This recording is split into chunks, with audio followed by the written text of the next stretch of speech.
साईं की सतनाम। तो आज परमात्मा की अपार कृपा से, बंदी छोड़ की अपार दया से जालंधर में ये मूल ज्ञान का सत्संग आयोजित किया गया है।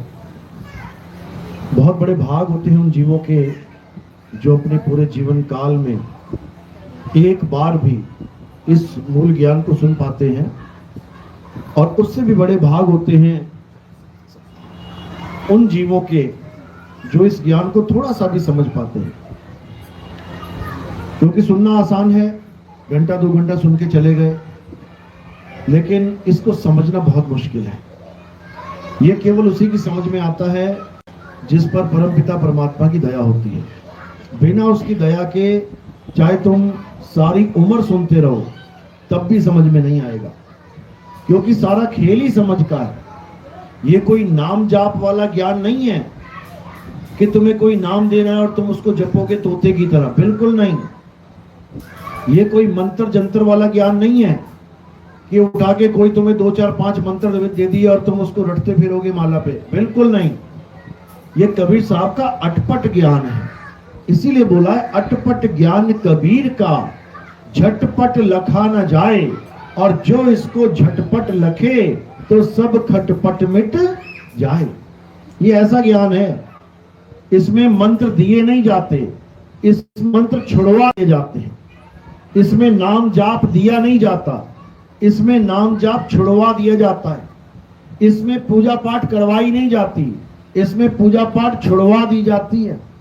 यहाँ केवल आत्मा की पूजा होती है, इसके अलावा और किसी पूजा को यहाँ नहीं करवाया जाता। कोई पत्थर पूजा, कैलेंडर पूजा, फोटो पूजा हम लोग नहीं करवाते और ना ही करने देते हैं।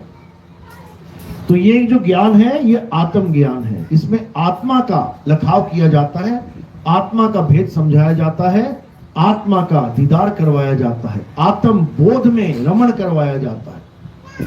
लेकिन इसको वही समझ पाते हैं जिनका विवेक खुल जाता है, जग जाता है। इसीलिए साहिब ने समझाया कि आदि नाम हम भाग सुनाया और मूर्ख जीव समझ नहीं पाया। क्योंकि कबीर साहब का ये ज्ञान समझने वाला ज्ञान है, ये जपने वाला ज्ञान नहीं है, समझ लो।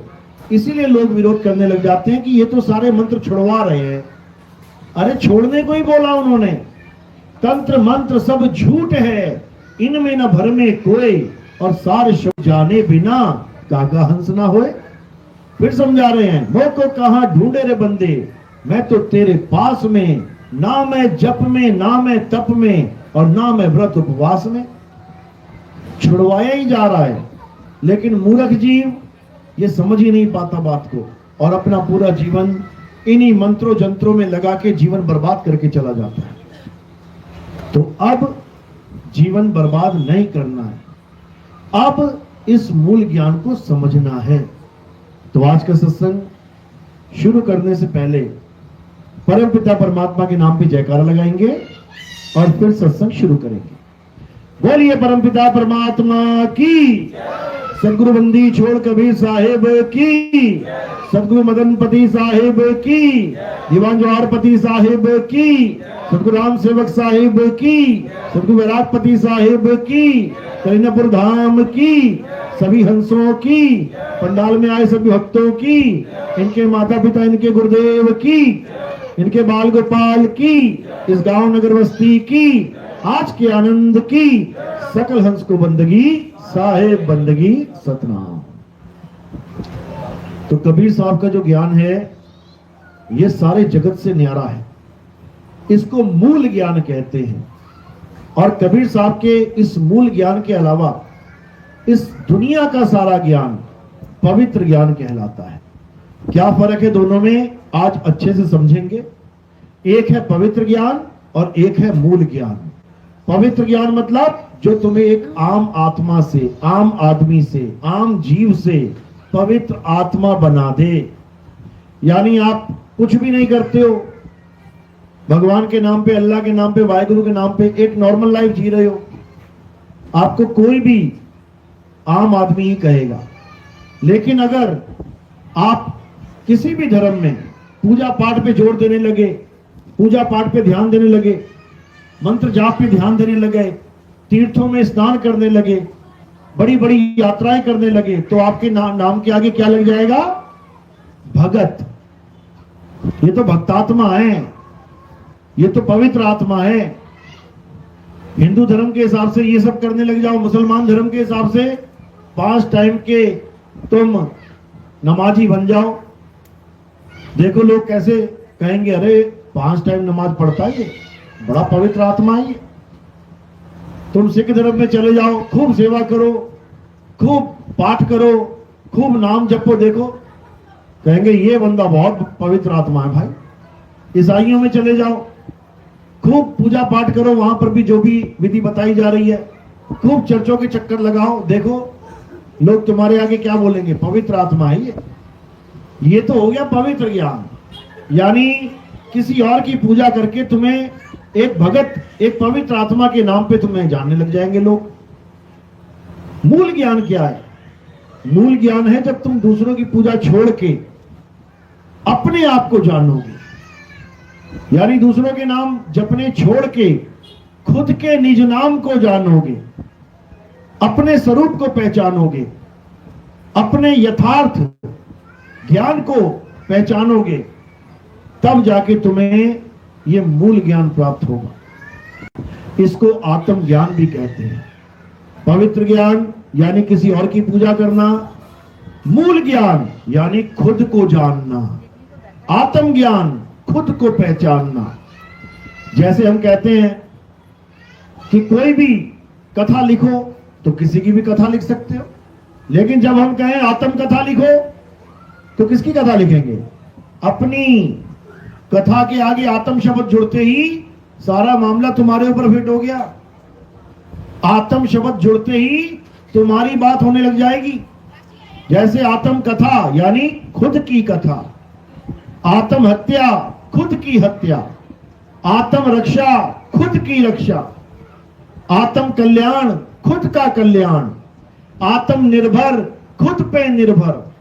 यानी जहां पर आत्म जुड़ गया वो तुम्हारी अपनी बात होगी वहां पे। इसी प्रकार आत्म ज्ञान खुद का ज्ञान, किसी और का नहीं। कि मैं राम राम जपूं या मैं श्याम श्याम जपूं या मैं वाहेगुरु वाहेगुरु जपूं या मैं खुदा खुदा अल्लाह अल्लाह जपूं या मैं हालेलुया ईसा मसीह जपूं, किसी को नहीं जपना है। किसको जानना है? खुद को जानना है। बुल्ला की जाना मैं कौन। बुल्ला कह रहे हैं कि मैं तो दुनिया भर के नाम जप रहा था, दुनिया भर के भगवानों को पूज रहा था, लेकिन खुद को नहीं जान पा रहा था। जब मैंने गुरु धारण किया तब उन्होंने समझाया कि बुल्ला तू कौन है। बुल्ला की जाना मैं कौन। मैं खुद से नहीं जान पाया मैं कौन हूं, मुझे गुरु ने समझाया तू कौन है।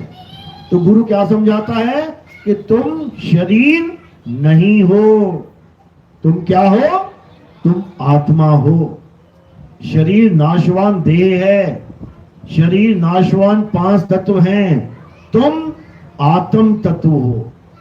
शरीर नाशवान है, तुम अविनाशी हो। शरीर बदलता रहता है, तुम कभी नहीं बदलते। शरीर जन्मता और मर जाता है, तुम कभी जन्मते मरते नहीं। क्यों? आत्मा कभी जन्मती और मरती है ही नहीं। बस इसी को समझना है। अगर ये समझ लिया तो समझ लो कि अब तुम्हारा जीवन सफल होने के पूरे पूरे चांस है। और अगर अपने आप को शरीर मानते रहे तो समझ लो कि अगला जन्म होने के भी पूरे चांस है, क्योंकि तुम अपने आप को शरीर मानोगे और जब शरीर खत्म होने वाला होगा उसी वक्त तुम्हारी आस लग जाएगी शरीर से कि मैं और जीना चाहता हूं। मरने वाला इंसान क्या चाहता है? जीवन चाहता है। सारी उम्र की दौलत देने को तैयार है, चोरी ठगी करके भी जो पैसा इकट्ठा किया वो देने को तैयार है कि मुझे जीवन दे दो और। लेकिन बेचारे को ये नहीं पता कि वो अमर है।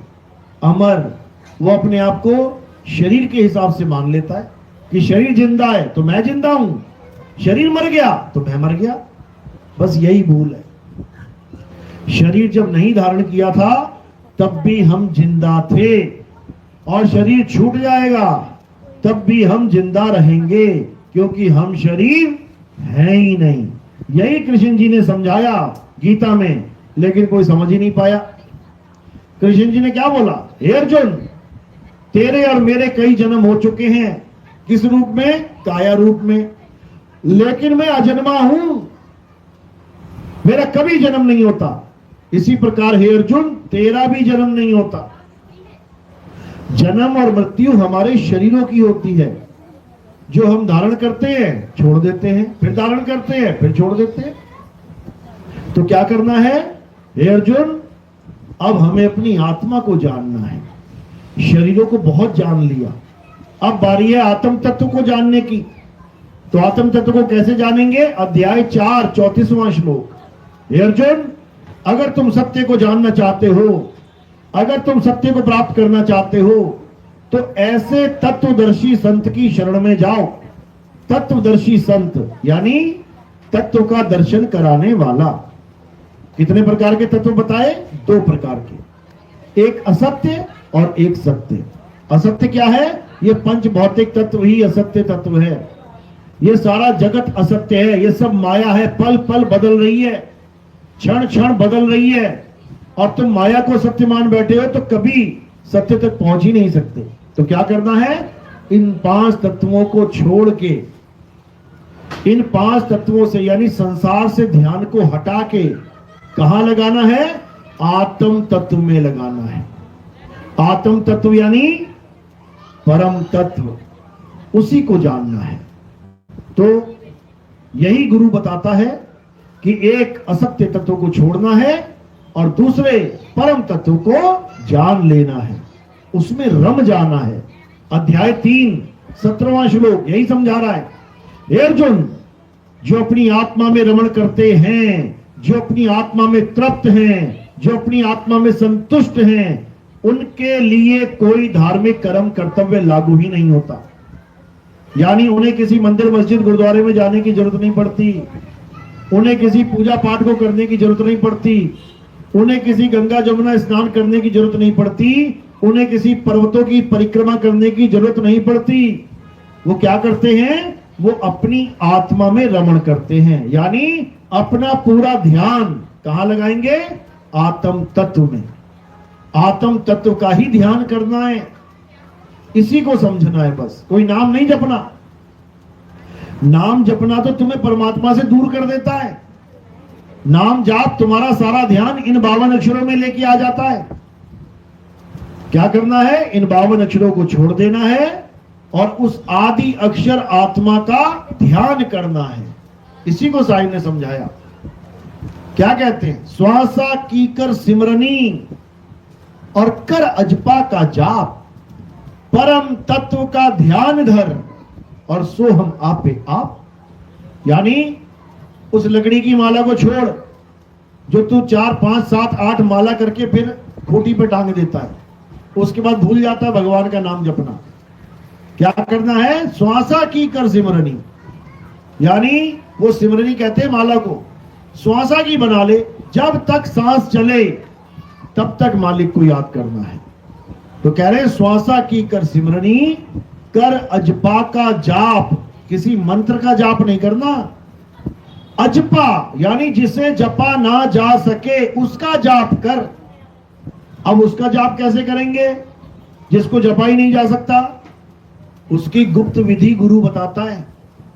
उसी गुप्त विधि को क्या बोला है?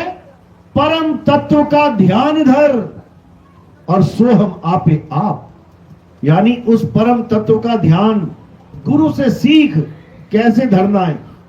नाम नहीं जपना है, नाम छोड़ना है और परम तत्व का यानी अपनी आत्मा का ध्यान धरना है। कौन धरेगा? जीव। यानी ये जीव आत्मा उस अचल आत्मा का ध्यान करेगी। अचल आत्मा कह लो, परमात्मा कह लो, परम पुरुष कह लो, आदि पुरुष कह लो, अडोल पुरुष कह लो, क्योंकि अचल है, अडोल है, कुछ भी कह लो, उसी के सारे नाम हैं। परमात्मा कह लो, शब्द गुरु कह लो, परमेश्वर कह लो, कुछ भी कह लो, उसी के नाम है। अल्लाह कह लो, वाहिगुरु कह लो, गॉड कह लो, उसी के नाम है। तो इसी को समझना है। तो कबीर साहब यही समझा रहे हैं कि अक्षरों से परे उस तत्व का ध्यान करो। पानी के कई नाम रख दिए, जल, वाटर, नीर तो है पानी, लेकिन जब प्यास लगती है तो क्या काम आता है? पानी के नाम काम आते हैं क्या? नाम जपते हो क्या? जब प्यास लगती है तो नाम नहीं जपते हो, तत्व के पास पहुंचते हो। कोई मटके तक पहुंचेगा, कोई बोतल तक पहुंचेगा, कोई फ्रिज तक पहुंचेगा, कोई कुएं तक पहुंचेगा, कोई टैप तक पहुंचेगा, कोई नदी तक पहुंचेगा, कोई तालाब तक पहुंचेगा। गला गीला करने के लिए तत्व की जरूरत है, तत्व के नाम की नहीं कि कोई नाम जपेगा, जल जल जल कोई जपेगा, वाटर वाटर कोई जपेगा, नीर नीर कोई जपेगा, तोए तोए, बिल्कुल नहीं। तत्वों को जानेगा, तत्वों को पाएगा, तब कल्याण होगा। तब समझो कि अब तुम तत्व ज्ञानी हुए, नहीं तो तुम मंत्र ज्ञानी बने रहे, तुम जपी तपी सन्यासी बने रहे। और जपी तपी सन्यासी का कभी कल्याण नहीं होता, कभी नहीं होता। ये कहने में अच्छा लगता है कि नाम जपने वाले पार हो जाते हैं, नाम जपने वाले पार नहीं होते। नाम जपने वालों को महा दुख मिलता है। कैसे? क्योंकि जिन्होंने भी नाम जपा, आप देख लो, राक्षसों ने नाम जपा, इतना नाम जपा, इतना नाम जपा राक्षसों ने कि भगवान को प्रकट होना पड़ गया।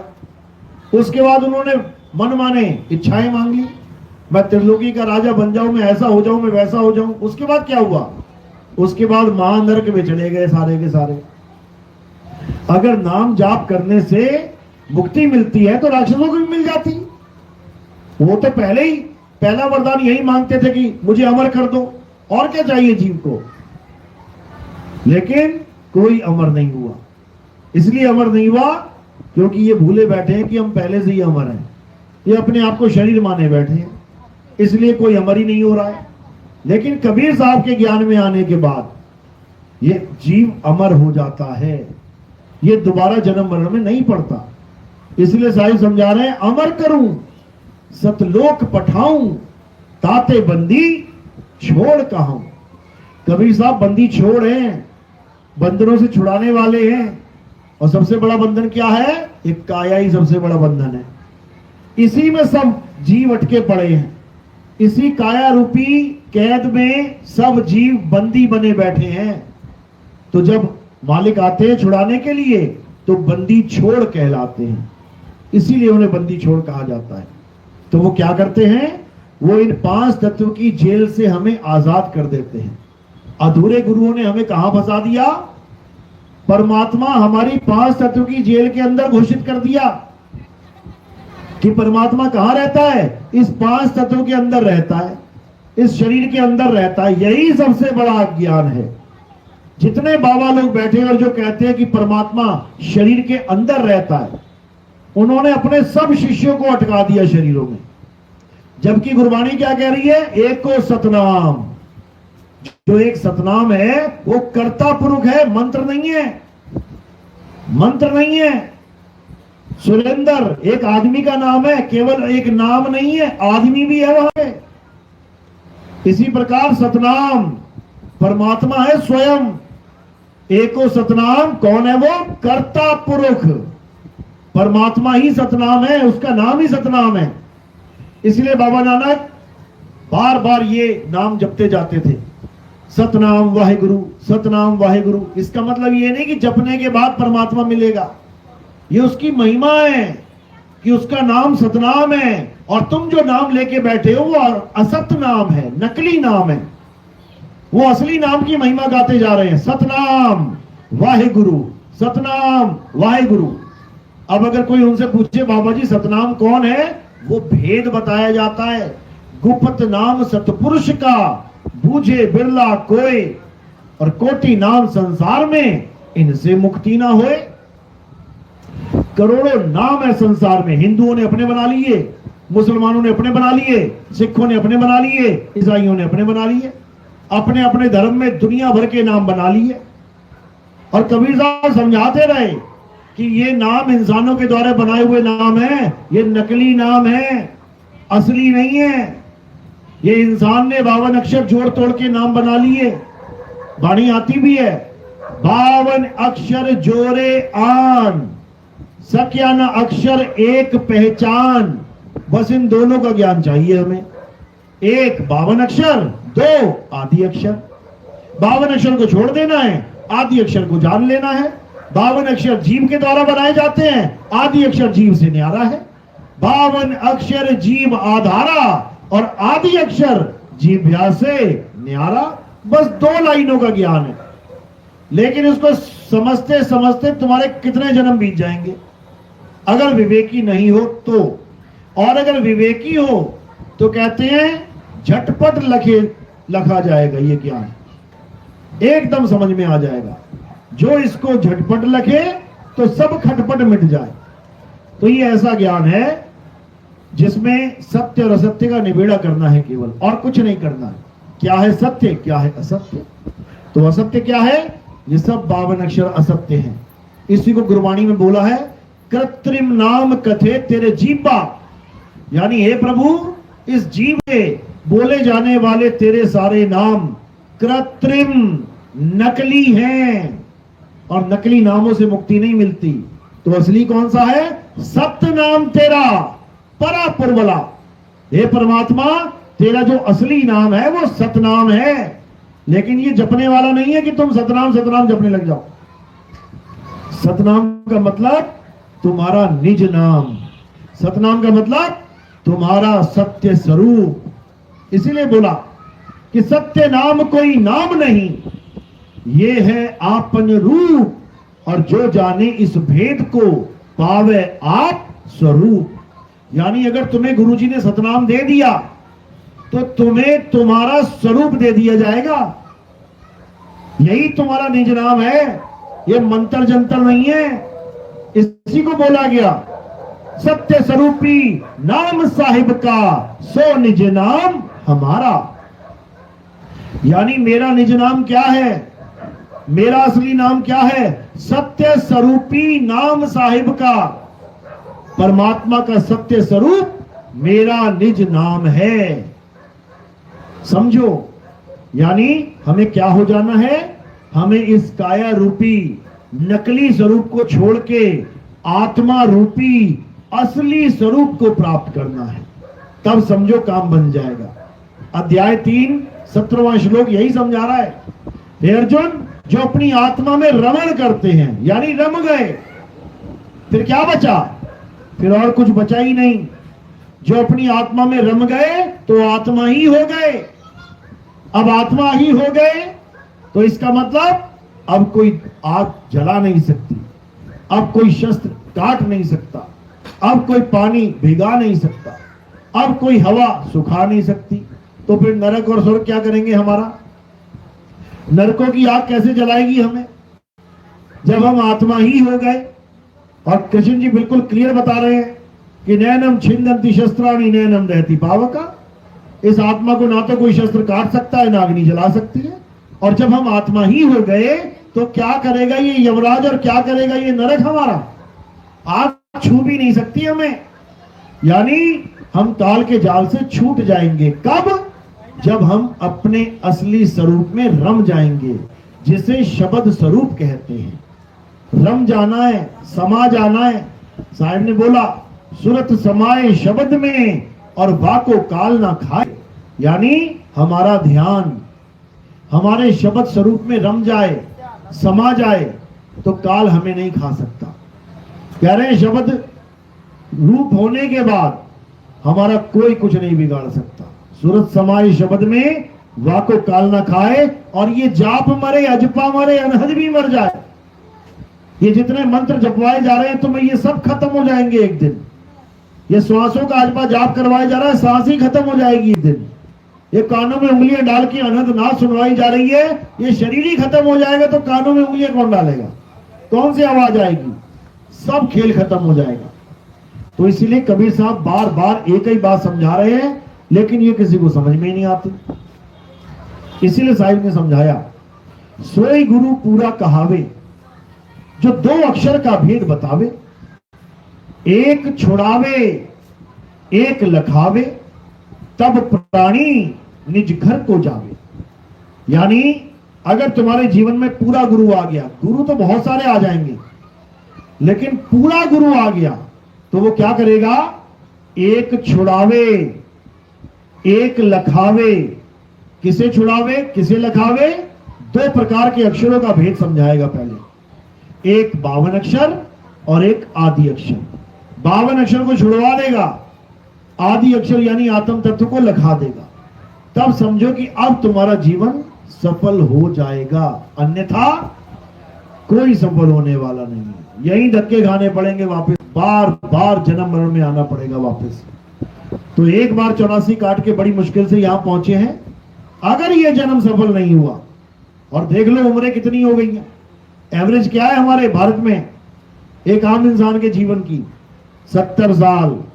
70 साल तक आते आते लगभग 70-80% लोग निकल जाते हैं। कोई है बिरला 80 साल 90 साल पहुंच रहा है, 100 साल पहुंच रहा है। यानी 70 में से सीधे माइनस कर लो अपनी उम्र। कोई 50 साल का है तो मात्र 20 साल रह गए उसके पास, वो भी कह रहे हैं पल का भरोसा नहीं यहाँ पे। जो 60 का हो गया समझ लो 10 साल रह गए, और जो 65 66 67 का हो गया वो समझ लो दिन उल्टा कैलेंडर लगा लो तुम लोग, समझ लो। तो क्या करना है, जितना जीवन बचा है इसमें केवल सतनाम को खोज लेना है। जितना जीवन बचा है इसमें सत्य को खोज लेना है कि सत्य क्या है। ये झूठे में ही मत जीवन जी के चले जाना कि मंदिर मस्जिद गुरुद्वारों में चले गए, जी हाँ मैं भगत बन गया बहुत बड़ा। ये संसार झूठ है, और मंदिर मस्जिद गुरुद्वारे भी इसी संसार का एक अंग है। ईंट है, पत्थर है, सरिया है, लोहा है, और क्या है, समझो। सत्य क्या है, आत्मा सत्य है। झूठ क्या है, 5 तत्व झूठ हैं। तो किसकी पूजा चल रही है, अपने जीवन में एक बार झांक के देख लो किसकी पूजा कर रहे हो। अगर 5 तत्वों की पूजा चल रही है इसका मतलब झूठ के पुजारी बन बैठे हो, और अगर आत्म तत्व की पूजा चल रही है तो सत्य के पुजारी हो। बिल्कुल सिंपल। तो 5 तत्वों में क्या आता है, जो कुछ तुम्हें दिखाई दे रहा है A to Z 5 तत्वों में आता है। कोई मंदिर है, मस्जिद, गुरुद्वारा, चर्च 5 तत्वों से बना है। कोई मूर्ति है, कोई फोटो, कैलेंडर 5 तत्वों का खेल है। कोई पेड़ पौधे, जंतु, जीव, जानवर सब 5 तत्वों का खेल है। कोई नदी, नाले, ये पहाड़, ये सब 5 तत्वों का खेल है। यानी तुम उन तत्वों की पूजा में लग गए हो जो नाशवान तत्व है। और गीता क्या बोल रही है, नाशवान की पूजा करोगे तो अविनाशी प्राप्त नहीं होगा। तो क्या करना है, अब संसार की तरफ से नजर मोड़ लो। पूरे संसार में जहां जहां सूरत फंसी है इसको निकाल लो, और कहां जोड़ लो, उस शब्द गुरु में जोड़ लो, उस आत्म देव में जोड़ लो, तुम्हारा 101% कल्याण हो जाएगा। तो कहते हैं सूरत फंसी संसार में और ताश से पड़ गई दूर, सूरत बांध स्थिर करो 8 पहर हुजूर। ये मंत्र जंत्र वाला काम नहीं है। 8 पहर 24 घंटा होता है, यानी 24 घंटे तुमने अपनी सूरत को शब्द में रमाना है। ये 1 घंटा नाम जप लिया, 2 घंटा नाम जप लिया वाला काम नहीं है कि एक टाइम नाम जप लिया, 2 या 3 टाइम राधे राधे राम राम अल्लाह अल्लाह कर लिया तो हो गया। ये 24 घंटे का काम है। मैं बांदी का जाम गुलाम गुलाम गुलाम हूं, पड़ा रहूं दरबार 8 जाम हूं। 8 पहर यानी सुबह से लेके फिर अगली सुबह तक, 1 बजे से लेके फिर 1 बजे तक एक ही काम करना है। और क्या करना है, अपनी सूरत को स्थिर करना है। बस सूरत बांध स्थिर करो 8 पहर हुजूर, तब ये काल तुम्हारा बाल भी बांका नहीं कर सकता। यही एक फार्मूला है, इसके अलावा और कोई फार्मूला नहीं है। इसके अलावा तुम्हारी सूरत कहीं भटकी तो वापस संसार में फंस जाएगी। तो यही कबीर साहब ने समझाया, लेकिन ये मूर्ख जीव समझ नहीं पाया। तो क्या कह रहे हैं कि तंत्र मंत्र सब झूठ है। अपना जीवन इस झूठ में मत निकालो। ये सारे अक्षर, ये सारे नाम, ये सारी भाषाएं इंसानों के द्वारा उत्पन्न की गई हैं। इंसान अपनी ही उत्पन्न की हुई चीज को खुद से बड़ा मान बैठा है। ये वाला नाम जप लो मुक्त हो जाओगे, वो वाला नाम जप लो मुक्त हो जाओगे। और बनाए किसने ये नाम? खुद इंसान ने। कह रहा है ये मूर्ति की पूजा कर लो मुक्त हो जाओगे, वो मूर्ति की पूजा कर लो मूर्तियां बनाई किसने? खुद इंसान ने। कह रहे मंदिर चले जाओ मुक्त हो जाओगे, मस्जिद चले जाओ मुक्त हो जाओगे, गुरुद्वारे चले जाओ मुक्त। और बनाए किसने? खुद इंसान ने। ये इंसान ही सब कुछ बना रहा है और फिर उसी से मुक्ति मांग रहा है। देखो दुर्दशा इसकी, खुद को नहीं पहचान रहा है कि मैं क्या हूं। भाई तू आत्मा है, अजर अमर अविनाशी है, शरीर के मारे जाने पर भी तेरा नाश नहीं होगा। बस तुझे करना क्या है, एक आत्मज्ञानी गुरु धारण कर लेना है। मंत्र जपने वाला नहीं, तंत्र विद्या सिखाने वाला नहीं, घर बार छुड़वाने वाला नहीं, इनके चक्कर में नहीं पड़ना, बर्बाद हो जाओगे। तो क्या कहते हैं, जल में मीन प्यासी मोहे देखत आवे हासी, आत्म ज्ञान बिना नर भटके, कभी काबा कभी काशी। यानी अगर ये इंसान इस दुनिया में भटक रहा है तो कारण क्या है, केवल आत्म ज्ञान की कमी। इसके अलावा भरपूर है ये इंसान, हर चीज का ज्ञान लेके बैठा है। ये सुई से लेके हवाई जहाज तक बना चुका है, आसमान में उड़ गया ये हवाई जहाज लेके, हर चीज का ज्ञान आ गया, परमाणु बम तक बना डाला इसने। एक बटन दबाएगा पूरा शहर था, हर चीज का ज्ञान लेके बैठा है। लेकिन आत्मा के ज्ञान में ये बहुत बड़ा जीरो है। आत्मा का ज्ञान इसको कभी सपने में भी नहीं हो सकता। सबने आत्मा का नाम सुना है ना, सबके पास आत्मा है, घर छोड़ तो नहीं आए कहीं, लेके आए हो तो बताओ फिर, जो लेके आए हो कैसी है वो। जो चीज तुम लेके आए हो साथ में, आत्मा हमेशा तुम्हारे साथ रहती है, बताओ कैसी है। तुम सोच भी नहीं सकते कि वो कैसी होगी, सोच से भी परे है आत्मा। उसको तुम कभी इमेजिनेशन भी नहीं कर सकते, ख्वाब में भी नहीं जान सकते कि वो कैसी है, और है तुम्हारे साथ हमेशा। यानी एक बच्चा या एक इंसान जिसको नहीं पता कि करंट का झटका कैसा होता है, वो पंखे को चलता देख के कभी नहीं जान पाता कि पंखे को चला कौन रहा है, कभी नहीं जान सकता। उसको लग रहा है हाँ चल रहा है पंखा अपने आप, कोई बात नहीं। वो सोच भी नहीं सकता कि करंट होता कैसा है, करंट झटका कैसा मारता है। 1000 बार वो पंखे को छुएगा, कभी झटका नहीं मारेगा, करंट को भी वैसा ही मान लेगा वो कि ऐसा ही होगा। लेकिन जिस दिन करंट को हाथ लगाएगा उस दिन 2 फुट पीछे जाके गिरेगा, तब उसको समझ में आएगा लोहा कुछ और चीज है और करंट कुछ और चीज है। इसी प्रकार शरीर कुछ और चीज है और आत्मा कुछ और चीज है। शरीर को तुम छू छू के देख सकते हो कैसा है, लेकिन तुम आत्मा को छू नहीं सकते, आत्मा को तुम देख नहीं सकते। आत्मा को केवल अनुभव किया जा सकता है, और वो भी कैसे, सुरत के माध्यम से। एक ही तरीका है आत्मा को जानने का, अपनी सुरत को उस आत्मा रूपी शब्द में एकाग्र कर लो। इसी को सुरत शब्द योग कहते हैं, इसके अलावा और कुछ नहीं। तो नानक साहब अपनी वाणी में समझा रहे हैं, क्या कह रहे हैं, जैसे जल में कमल निरालम मुर्गा भी निशाने, सुरत शब्द भवसागर तरिए। ये नहीं कह रहे हैं नाम जपो भवसागर तरिए कि वाहिगुरु जपो तो भवसागर पार हो जाओगे। वो कह रहे हैं सुरत शब्द भवसागर तरिए, यानी अगर तुमने अपनी सुरत शब्द में लगा दी तो तुम भवसागर को पार हो जाओगे। सुरत शब्द भवसागर तरिए, नानक नाम बखाने, रहे एकांत एक मन वसिया, आशा मह निरासु, और अगम अगोचर दीख दिखावे, नानक ताकर दासु। कह रहे रहे एकांत, मेले में भी अकेला रहना सीख लेता बंदा वो। रहे एकांत एक मन वसिया, बस शब्द गुरु के अलावा और कोई नहीं। और शब्द गुरु कौन है, उसी का सत्य स्वरूप है। यानी अपने ही सत्य स्वरूप को जानने की लालसा रखनी है, किसी और के स्वरूप को नहीं जानना है। समझो, शब्द हमारा सत्य स्वरूप है। कबीर साहब वाणी में समझा रहे हैं, शब्द हमारा तू शब्द का, सुन मत जा सरक, और जो चाहे निज तत्व को, तो शब्द ही ले परख। अगर अपने आप को जानना चाहता है तो शब्द की परख कर, उन नामों को मत जप जो गुरु ने तुम्हें भाषाओं के पकड़ा दिए, अक्षरों के पकड़ा दिए।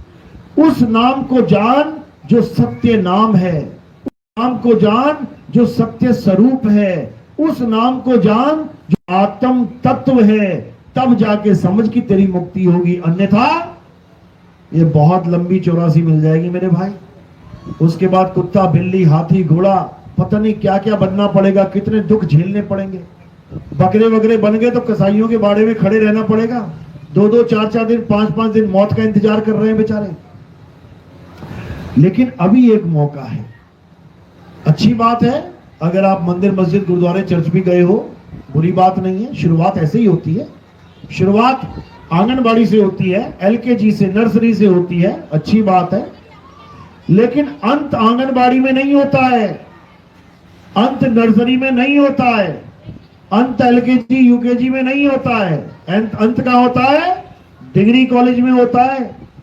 PhD कर लो, डॉक्टर बन जाओ, इंजीनियर बन जाओ। तो शुरुआत के लिए मंदिर, मस्जिद, गुरुद्वारा, चर्च कोई भी बुरा नहीं है, सब अच्छे हैं। कम से कम मालिक को याद कर रहे हैं, अल्लाह वाहिगुरु गॉड को कम से कम बार बार पुकार रहे हैं, मिलने की तड़प पैदा होती है, अच्छी बात है। शुरुआत मंदिर, मस्जिद, गुरुद्वारे में हो जाए बहुत अच्छी बात है, लेकिन अंत नहीं होना चाहिए। अंत कहां करना है? अपनी आत्मा में, अपनी आत्मा में रमना है अंत में, नहीं तो दिक्कत में आ जाओगे। तो अपनी आत्मा में जब हम रमते हैं उसका क्या फायदा होता है? क्योंकि लोग फायदा भी पूछते हैं, तुम्हारे गुरु से जुड़ जाएंगे तो क्या फायदा होगा? मेरी दुकान चल पड़ेगी, मेरी बीमारी ठीक हो जाएगी, मेरे धंधे चल पड़ेंगे, मेरी जमीनें बढ़ जाएंगी, ऐसा हो जाएगा, वैसा हो जाएगा। फायदा पूछते हैं लोग, और फायदा बताने वाले भी लाखों हैं।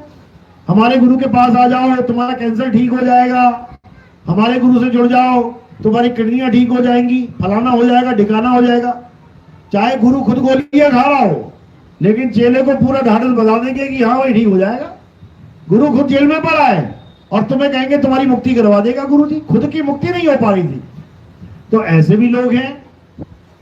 लेकिन जो सच्चे गुरु का सच्चा चेला होता है वो कभी इन ढकोसलों में नहीं आता, याद रखना। वो कभी नहीं कहेगा कि तेरा कैंसर ठीक हो जाएगा, तेरा ऐसा ठीक हो जाएगा। वो कहेगा बेटा तेरा जन्म मरण का रोग ठीक हो जाएगा, तुझे मुक्ति मिल जाएगी। मुक्ति के अलावा बाकी सब फ्री में मिलेगा, सब कुछ मिलेगा, लेकिन फ्री में बिना मांगे मिलेगा। साहिब कह भी रहे हैं, बिन मांगे मोती मिले और मांगे मिले ना भीख, मांगन से मरना भला, ये सतगुरु की सीख। यानी अगर तुम्हें मुक्ति मिल गई तो समझो सब कुछ मिल गया। अगर कैदी को मुक्ति के अलावा तुम कुछ भी दे दो, अच्छे कपड़े दे दो, खाने को बढ़िया बढ़िया रोटी दे दो, टीवी दे दो, अखबारें लगवा दो, बढ़िया कंबल दे दो, एसी लगवा दो, लेकिन मुक्ति मत दो जेल में से, तो रहा तो कैदी का कैदी, भले कितना अमीर कैदी बन गया। ये तुम्हें जितने बड़े बड़े कोठियों में दिख रहे हैं लोग, ये अमीर कैदी हैं कैदी इसी दुनिया में, लेकिन अमीर होने का दिखावा करते हैं कि मैं बहुत बड़ा अमीर हूं, और जैसी मौत आती है वही गरीब के पास जाके लेट जाता है। शमशान घाट में उसी गरीब के पास जाके लेट जाता है। तो अमीरों की अलग बना लो ना भाई, क्यों नहीं बनाया आज तक? क्योंकि सबने मिट्टी में मिल जाना है। ये केवल तुम्हें तुम्हारा मन धोखा दे रहा है कि तू बहुत बड़ा अमीर हो गया। अब फांसी की सजा लगी हुई है सबको, यहां कोई अमीर नहीं हुआ, सबको फांसी की सजा हो चुकी है। सब मरेंगे एक दिन, और तुम्हारे देखते देखते तुम्हारी आधी गली साफ हो जाएगी। अच्छा वो भी मर गया, हाँ एक्सीडेंट हो गया, अच्छा वो मर गया, हाँ छत से गिर गया, अच्छा वो मर गया, हाँ आग लग गई, वो मर गया, हाँ फांसी लगा ली। ऐसे ही गिनते गिनते गिनते गिनते पूरी दुनिया साफ हो जाएगी। तो करना क्या है? अब इस अमीरी गरीबी के चक्कर में नहीं फंसना। यहां अमीर भी मरेगा, गरीब भी मरेगा। यहां समझदार वो है जो इस जेल में अमीरी ढूंढने की जगह इस जेल से भागने की कोशिश करेगा। साहिब समझा रहे हैं, ये 3 लोक एक जेल है, पाप पुण्य 2 जाल, और सारा जग भोजन बना खाने वाला काल। ये काल किसी को नहीं छोड़ेगा, और जितने भी लोग मरे हैं सब काल के मुंह में गए हैं। ये इसी काल के बारे में बताया जाता है कि सारी दुनिया इस काल के मुंह में है, किसी को भी कभी भी मार सकता है। तुम्हारा अच्छा खासा भरा पूरा परिवार, खुशियों में डूबा हुआ परिवार कब मातम में बदल जाए, 1 मिनट का खेल है उसका। देखो वृंदावन में गए थे ना पूरा परिवार, कहां से गए थे? लुधियाने से गए थे, जगरांव से। पूरा परिवार कहां चला गया? पानी में समा गया। पूरे परिवार में कोई एक दूसरे के लिए रोने वाला भी नहीं बचा, पूरा परिवार ही साफ हो गया। और क्या कर रहे थे वो? राधे राधे राधे राधे राधे राधे भगवान का नाम जप रहे थे तो किस्ती पलट गई। समझो, यानी काल किसी को नहीं छोड़ेगा, चाहे कोई राधे राधे कर ले, चाहे कोई कबीर कबीर कर ले, चाहे कोई अल्लाह अल्लाह कर ले, चाहे कोई वाहिगुरु वाहिगुरु कर ले, ये किसी को नहीं छोड़ेगा, सबको मारेगा, सबको। किसको नहीं मार पाएगा?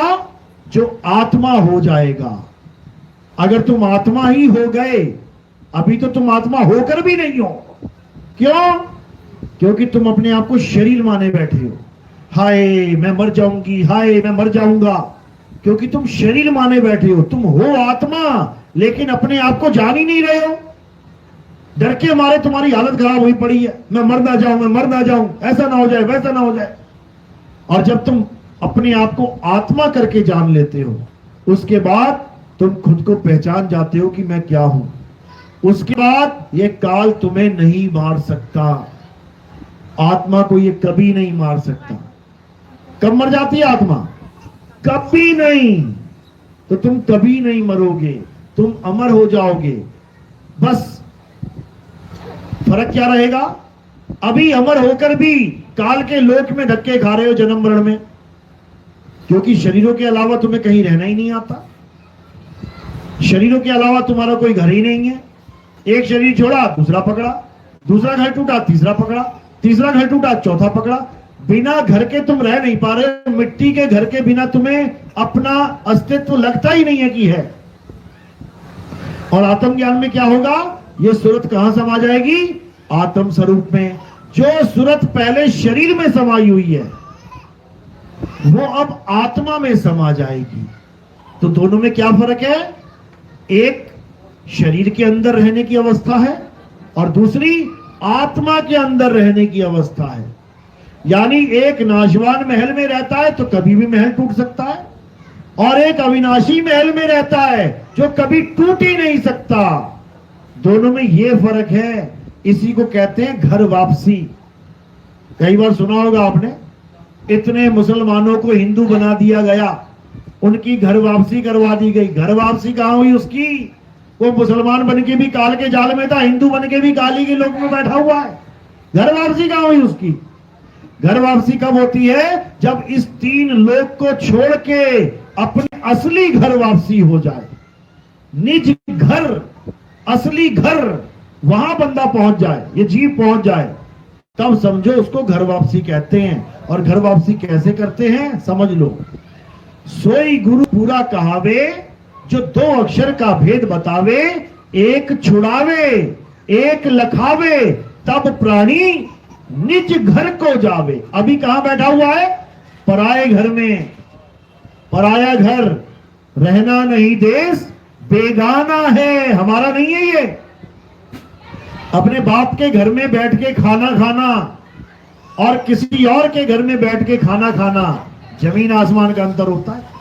बाप भी खाना खिलाता है और होटल में भी खाना मिलता है, वो भी खिलाता है। बाप के घर खाने में क्या होता है? तुम्हें कुछ देना नहीं पड़ता। बाप के घर खाओ पियो मौज करो, और होटल वाले को बाप बना लोगे और वो खाना खिलाएगा तो क्या करेगा? वो एक एक दाल का, एक एक कटोरी का, एक एक रोटी का हिसाब लेगा तुमसे। तो ये काल भगवान के लोक में जो तुम रह रहे हो ना, एक एक दाल रोटी कटोरी का एक एक का हिसाब चल रहा है, नहीं चल रहा क्या? अभी पानी मंगाओ कितने का आएगा?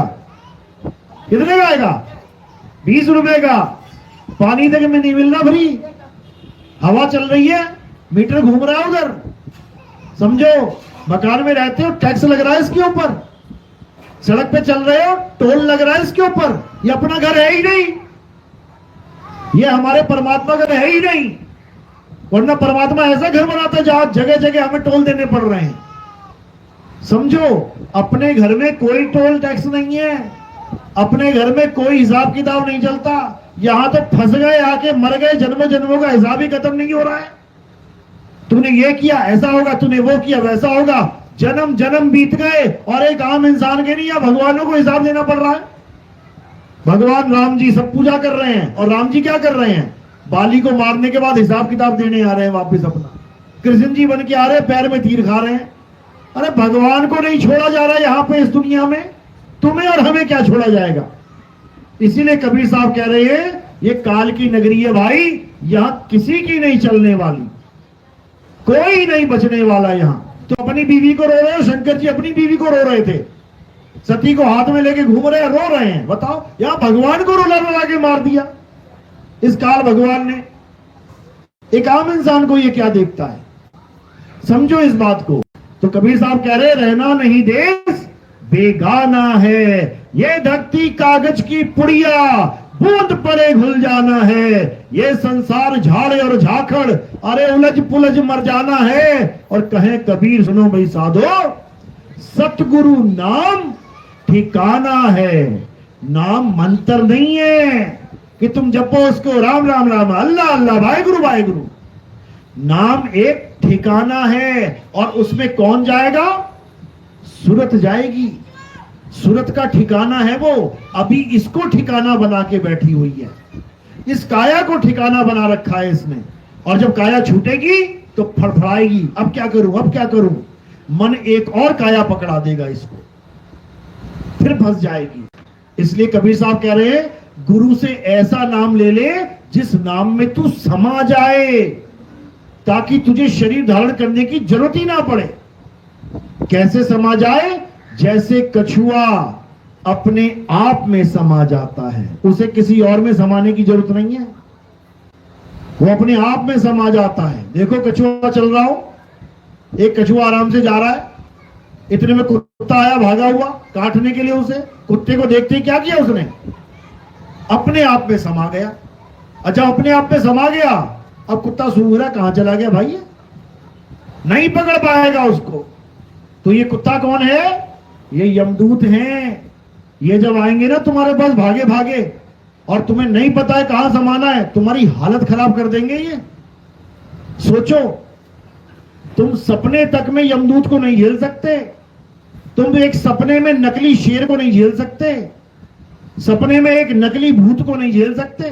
जैसे कोई भूत आया, जैसे कोई शेर आया, एकदम उठ जाते हो डर के मारे, इतने डरपोक हो तुम। तो यमराज से कैसे तुम्हारा मुकाबला होगा, तुम्हारी हालत खराब कर देगा मार मार के वो। तो बचने का एक ही रास्ता है, क्या है, अपने आप में समा जाओ। सूरत समाए शब्द में, और वाको काल न खाए, ये जाप मरे अजपा मरे, अनहद भी मर जाए। काल ना खाए का मतलब समझ लो क्या होता है।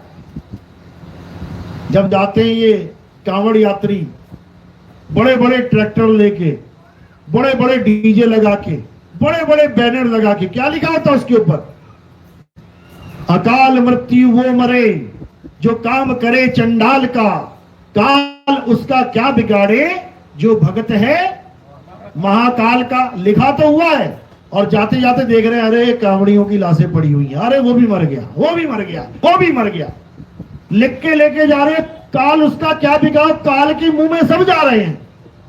केदारनाथ में गए महाकाल की पूजा करने, पूरे केदारनाथ के भक्तों को ही ले गया काल उठा के, अभी भी छाप रहे हैं भगत कि काल उसका क्या बिगाड़। अब कितना काल बिगाड़ेगा तब समझ में आएगी तुम्हें, अब कितना काल बिगाड़ेगा तब समझ पाओगे। अरे काल किसी को नहीं छोड़ता, काल केवल उसे छोड़ता है जो अपने आप में समा जाता है, उसका काल बाल भी बांका नहीं कर सकता। समझ जाओ, अभी भी समय है, जब आ जाएगा ना वो तो खलबली मच जाएगी, और केवल मरते हुए को दिखाई देगा वो साथ वाले खड़े आदमी को दिखाई नहीं देगा। तुम तड़पते रह जाओगे, वो आ गया लेने, वो मुझे मार रहा है, वो साथ वाला कहेगा है बेवकूफ, मुझे तो कुछ दिख ही नहीं रहा है। उसको नहीं दिखेगा, तुम्हें दिखेगा। इसलिए क्या करना है, आत्मज्ञानी गुरु से उस गुप्त भेद को जान लेना है कि जब काल आएगा तो क्या करना है, कछुए की तरह सिमट जाना है। अब कुत्ते की तरह घूमेगा वो सूंघता हुआ, लेकिन तुम्हें पकड़ नहीं पाएगा। बस यही एक रास्ता है बचने का, इसके अलावा कोई रास्ता नहीं, कोई भी नहीं। हालत खराब हो जाएगी तुम्हारी, समझ लो। तो बचने का क्या है? बचना चाहो काल जाल से तो चीनो शब्द हमारा, और कहे कबीर अमर कर राखूं जो निज होए हमारा। कछुआ अगर हमेशा अंदर रहे तो बताओ कौन पकड़ेगा उसको? कोई नहीं पकड़ सकता। बाहर निकलना ही नहीं है, बाहर निकला नहीं ये मरा नहीं। बस यही करना है। नदी एक बार समुद्र में गिर गई तो समा गई, उसके बाद उस पर कोई बांध नहीं लगा सकता। गंगा पे बांध लगा दिए, जमुना पे बांध लगा दिए, हर नदियों पे बांध लगा दिए। क्यों? क्योंकि समुद्र से जुदा है, और एक बार समुद्र में समा गई। अब बांध लगा के दिखा जरा कोई। अब कोई बांध नहीं लगा सकता, उसको कोई नहीं रोक सकता। वो सदा सदा के लिए मुक्त हो जाती है। बोलिए परमपिता परमात्मा की सदा ही जय हो। मेरी बात समझ में आई? बोल सद्गुरु नितिन साहेब की जय। किस किस के बात समझ में आई? हाथ खड़ा करो जरा। अच्छा जी, क्या बात है, पूरी गली जाग गई। अभी रामनवमी आएगी ना, सब मंदिर में खड़े मिलेंगे, समझ लो। अच्छी बात है, मंदिर मस्जिद बुरे नहीं है, लेकिन कब तक जाना चाहिए? जब तक आत्मज्ञानी गुरु नहीं मिल गया, तब तक। खूब जाओ, खूब जाओ, अच्छी बात है, लेकिन जब आत्मज्ञानी गुरु मिल जाए तो आत्मा का ज्ञान प्राप्त कर लेना चाहिए, नहीं तो जीवन बर्बाद हो जाएगा। बोलिए परमपिता परमात्मा की सदा ही जय हो। साईपन की सतनाम। अब आरती का समय। आरती कैसे करते हैं? हमारे यहाँ कोई भी जड़ वस्तु की आरती नहीं होती। कोई पत्थर, कोई मूर्ति, कोई फोटो, कोई फ्रेम, कोई फ्लैक्स बोर्ड, ऐसा नहीं है। हमारे यहाँ किसकी आरती होती है? हमारे यहाँ आत्मा की आरती होती है। इतनी महिमा हमने आत्मा की गाई है, तो आरती शरीर की कैसे कर सकते हैं? नहीं कर सकते। तो आत्मा की आरती कैसे होती है समझ लो। थोड़े से फूल, इतने से फूल उठा के आपने मेरे सिर के ऊपर रख देने। जब हम सिर के ऊपर रख देते हैं तो ये क्या हो जाता है? ये पूरी काया से परे हो जाते हैं, यानी पैर के अंगूठे से लेके सिर की चोटी तक ये काया दिखाई दे रही है। और फूल हमने कहां रखे? काया से परे। तो काया से परे ये आत्मदेव के चरणों में समर्पित हो जाते हैं, क्योंकि हमारे यहाँ संतों को शरीर नहीं माना जाता। हमारे यहाँ कृष्ण जी शरीर नहीं माने जाते, हमारे यहाँ राम जी शरीर नहीं माने जाते, हमारे यहाँ सीता माता शरीर नहीं मानी जाती, हमारे यहाँ राधा कृष्ण जी शरीर नहीं माने जाते। क्यों? अगर शरीर मानोगे तो पक्का मरेंगे। पैर में तीर लगा ना तो लोग कहते हैं कृष्ण जी मर गए। हमारी नजर में उनके तीर लगा ही नहीं, क्योंकि वो शरीर है ही नहीं, वो आत्मा है। ऐसे ही आप लोग भी शरीर नहीं है, आत्मा है। ऐसे ही हम भी शरीर नहीं है, आत्मा है। संत हमारी आत्मा, हम संतों के जीव, और संतन हम में रम रहे, जीव माखन में घी। मक्खन में घी है, तुम फोटो खींचो, मक्खन ही मक्खन आएगा फोटो में। घी का है, उसी में रमा हुआ है। कभी गर्म करके देख लेना, क्या निकलेगा उसमें से? घी निकल आएगा। इसी प्रकार देखने में लग रहा है कि कोई शरीर बैठा है, 5 तत्वों का पुतला बैठा है, लेकिन इसको बैठा किसने रखा है वो नहीं दिखाई देगा तुम्हें। आरती उसकी हो रही है। ज्ञान शरीर नहीं देता है, ज्ञान आत्मा देती है। उसी आत्मा की आरती होती है। तो आरती में सिर के ऊपर फूल रखने हैं आपने, और कोई प्रचार प्रसार में योगदान देना चाहेगा तो वो चरणों में रखना है। उस प्रचार प्रसार में जो योगदान होता है उससे हम क्या करते हैं? उससे हमारा प्रोग्राम टीवी में चलता है। अगर आपके घर में टीवी है, चैनल चलाते हो आप, तो आप उसमें देख सकते हैं कि साधना टीवी और ईश्वर टीवी में आप सुबह 6:30-7 बजे बैठ जाना। आपको बहुत सारे बाबा जी दिखाई देंगे, भगवान भगवान करते करते, नाम नाम जपते जपते आएंगे, बताएंगे कि नाम जपो नाम जपो नाम जपो। और जब वो चले जाएंगे तो मैं आ जाऊंगा और मैं क्या कहूंगा? नाम छोड़ो नाम छोड़ो नाम छोड़ो। तो जब ये बात कोई बंदा सुनता है कि ये नाम छोड़ो वाला बाबा कौन सा आ गया, तो मैंने नीचे नंबर दे रखा होता है अपना। उसी वक्त फोन डायल करते पूछते भाई ये कौन सा ज्ञान आ गया? सारे बाबा तो कह रहे हैं नाम जपो, वृंदावन वाले कह रहे हैं राधे राधे जपो, अयोध्या वाले कह रहे हैं राम राम जपो, केदारनाथ वाले कह रहे हैं ओम नमः शिवाय जपो, आप कह रहे हो नाम ही छोड़ दो। तब उनको YouTube चैनल से जोड़ दिया जाता है। हमारा YouTube चैनल कहत कबीर सुनो भाई साधो, या फिर आप सर्च करेंगे नितिन दास के सत्संग, आपको हजारों सत्संग मिल जाएंगे। बस सुनते जाना सुनते जाना सुनते जाना, सारे भरम टूट जाएंगे आपके कि आप इस दुनिया में क्या करने आए थे और क्या कर रहे हो। विरोध वैर किसी से नहीं हमारा, जो कर रहे हो करते रहो, लेकिन तुम्हें यह पता होना चाहिए कि हमारा असली मकसद क्या है। वो मकसद तुम पूरा करो ना करो तुम्हारी मौज है, लेकिन ऐसा ना हो कि अंत समय में तुम ये बोलो कि मुझे कोई बताने वाला नहीं मिला कि मुझे करना क्या था और मैं ये करता रह गया। बस मेरे जीवन का यही लक्ष्य है कि ऐसा एक भी इंसान ना बचे जिसको ये पता ना हो कि क्या करना है। सबको पता होना चाहिए कि क्या करना है, भले करे चाहे ना करे। स्कूल में एडमिशन होता है, क्यों होता है? पढ़ने के लिए। माँ बाप भेजते हैं पढ़ने के लिए। अब पढ़ चाहे ना पढ़ तेरी मर्जी है भाई, माँ बाप का फर्ज पूरा हो गया। कल को ये नहीं कह सकता तुमने मुझे पढ़ाया नहीं था, नहीं कह सकते। क्यों? डंडे मार मार के भेज रहे थे स्कूल, जा पढ़ ले जाके, वो नीचे कंचे खेल रहा था तो फेल हो जाएगा, लेकिन ये नहीं कह पाएगा कि तुमने मुझे भेजा नहीं। इसी प्रकार सबसे बड़ा दुख तब होता है जब इंसान ये कहता है मुझे पता ही नहीं लगा सत्य क्या था, मैं तो इस बाबा के पास 50 साल रह गया, उस बाबा के पास 40 साल रह गया, उस पंथ में 50 साल रह। मुझे यही फोन आते हैं लोगों के, 70 साल से मैं ये फलाने बाबा के पास था, बर्बाद हो गया, अब पता लगा करना क्या है। शुक्र कर पता लग गया, वरना बिना पता लगे ही चला जाता दुनिया से। तो हमारा मकसद क्या है? सबको पता लगना चाहिए, चाहे वो हिंदू है, चाहे वो मुसलमान, चाहे वो सिख है, चाहे वो ईसाई। जो हमारे हिंदू भगत है, हाथ खड़ा करो जरा, हिंदू वाले हाथ खड़ा करो, ये हिंदू लोग हैं जिनको पता लग गया। मुसलमान हाथ खड़े करो, ये मुसलमान लोग हैं जिनको पता लग गया। सिख हाथ खड़े करो, ये सिख भाई हैं जिनको पता लग गया। ईसाई अभी है नहीं यहाँ पे। तो हमारे पंथ में हिंदू मुस्लिम सिख ईसाई का कोई झगड़ा ही नहीं है। हमारे यहाँ दो ही चीजें हैं, ये सत्य है और ये असत्य है, चाहिए तो ले लो, नहीं तो जय बाबा की। चलो, तो आज का सत्संग यही समाप्त करते हैं। बोलिए परमपिता परमात्मा की सदा ही जय हो। साहिब बंदगी सतनाम। जय साहिब।